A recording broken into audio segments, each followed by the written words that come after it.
सहना ही पड़ेगा।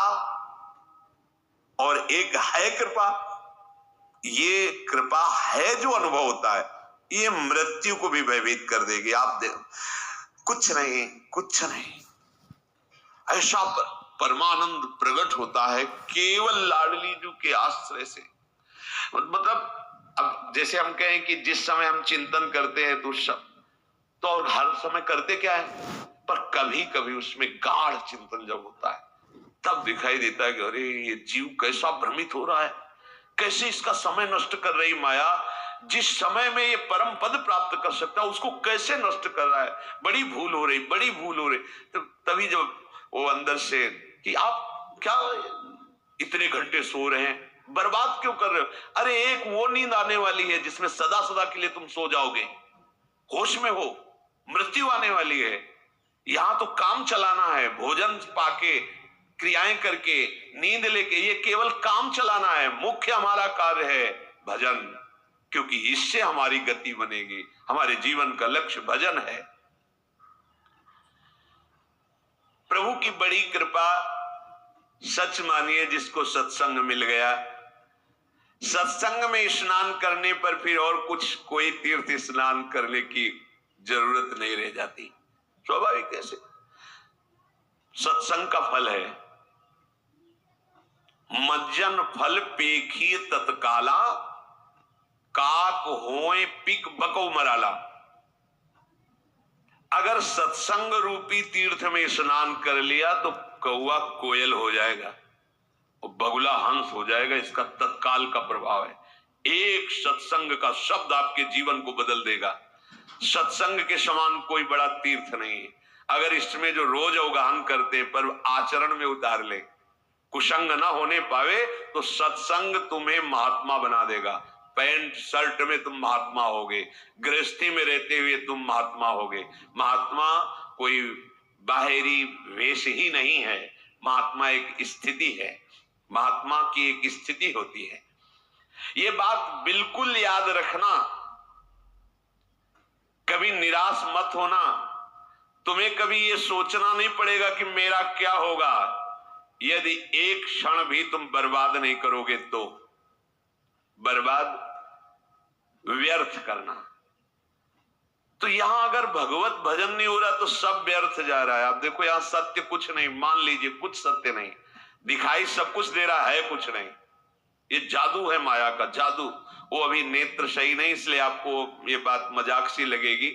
यहां दिखाई सब कुछ दे रहा है, लेकिन जो है वो नहीं दिखाई दे रहा, जो नहीं है वो दिखाई दे रहा है। इसी का नाम माया है। देखो कहां गए अम्मा, कहां गए पप्पा, कहां गए परिवार, खोजो तो नहीं मिलेगा। जो कल विषय था वो कहां गया, जो कल दृश्य था वो कहां गया। वो सब एक स्मृति के गर्त में जमा होता चला जा रहा है। और जब हम सत्य स्मृति करना चाहते हैं तो वही सब हमारे सामने फैल रहा है, वही हमारे सामने सब चला रहा है। असत्य की इतनी जोर की सत्ता की स्मृति बैठ गई कि कुछ नहीं, आंख मूंदो तो पुरानी सब स्मृतियों का रजिस्टर भरा है। इन्हीं को डिलीट करना भगवत प्राप्ति कहते हैं। पूरा स्मरण संसार का खत्म, भगवत स्मरण से भर गया हृदय, उसी को कहते जीवन मुक्त महापुरुष। तो मेरी बात मान लो, एक क्षण भी भजन से बिलग न जाने पावे। सेवक जी महाराज भी कह रहे हैं कि कबहू काल वृथा नहीं जाए, एक क्षण भी तुम्हारा व्यर्थ नहीं जाना चाहिए। व्यर्थ क्या है? अगर भजन छूटा, नाम छूटा, भगवत आश्रय स्मृति, वो व्यर्थ जीवन है। चाहे जितना आप कमा लो, कुछ नहीं। ये ऐसी बाढ़ सी आती है, घटती देखे जाते हैं।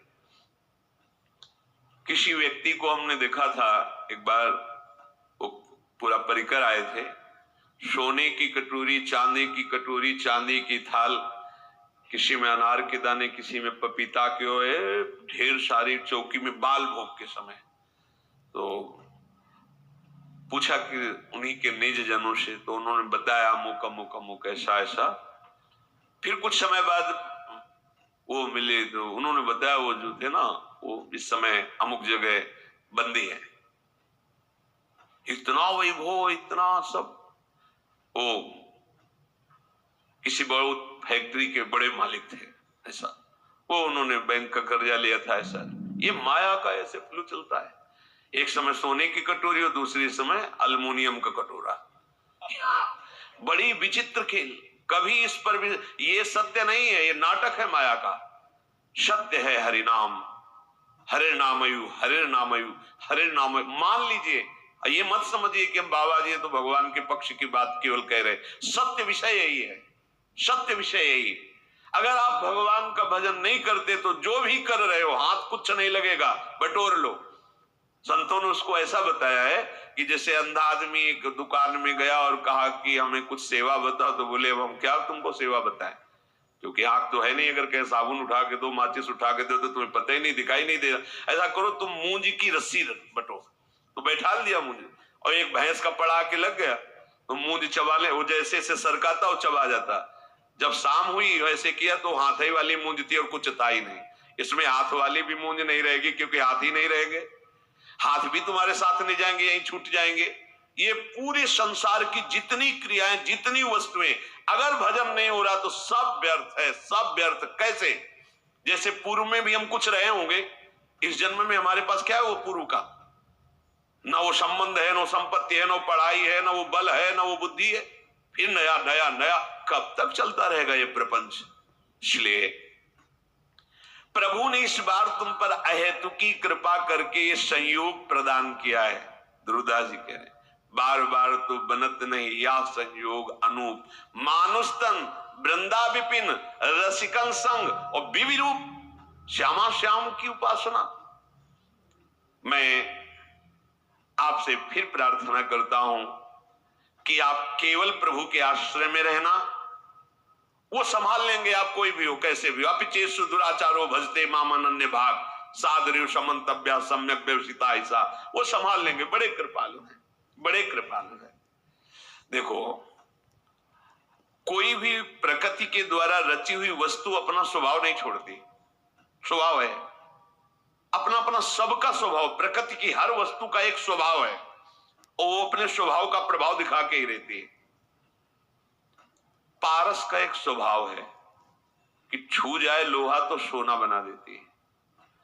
अब वो पारस बहुत बड़े संयमी नियमी के घर का लोहा है या बहुत बुरे आचरण करने वाले के घर का लोहा है, और अगर वो छू गई तो सोना बना देगी।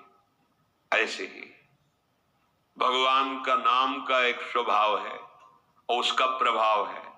तुम कैसे हो इससे कोई मतलब नहीं है नाम को, जैसे पारस को कोई मतलब नहीं।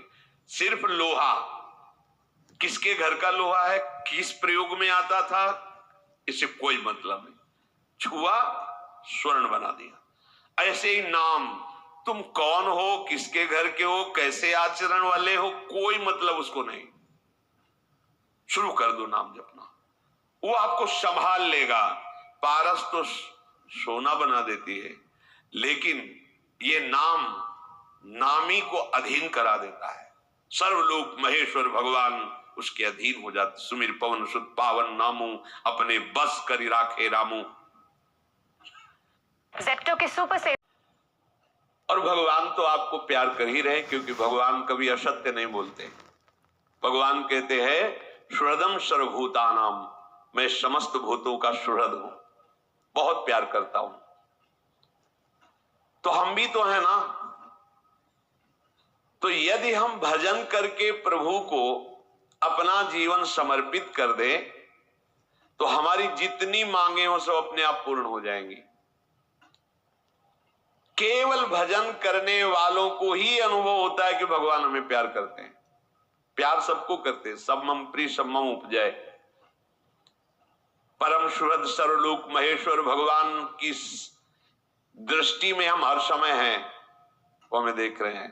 शास्त्र शीर्षा पुरखा सहस्राक्षा, हजारों नेत्रों से हमें देख रहे हैं। विश्वतस चक्षुर, पूरे विश्व में उनके नेत्र हैं, वो देख रहे हैं। मतलब एक छोटा सा अणु भी वो भगवान की दृष्टि से बच के नहीं जा सकता, सब भगवान देख रहे हैं।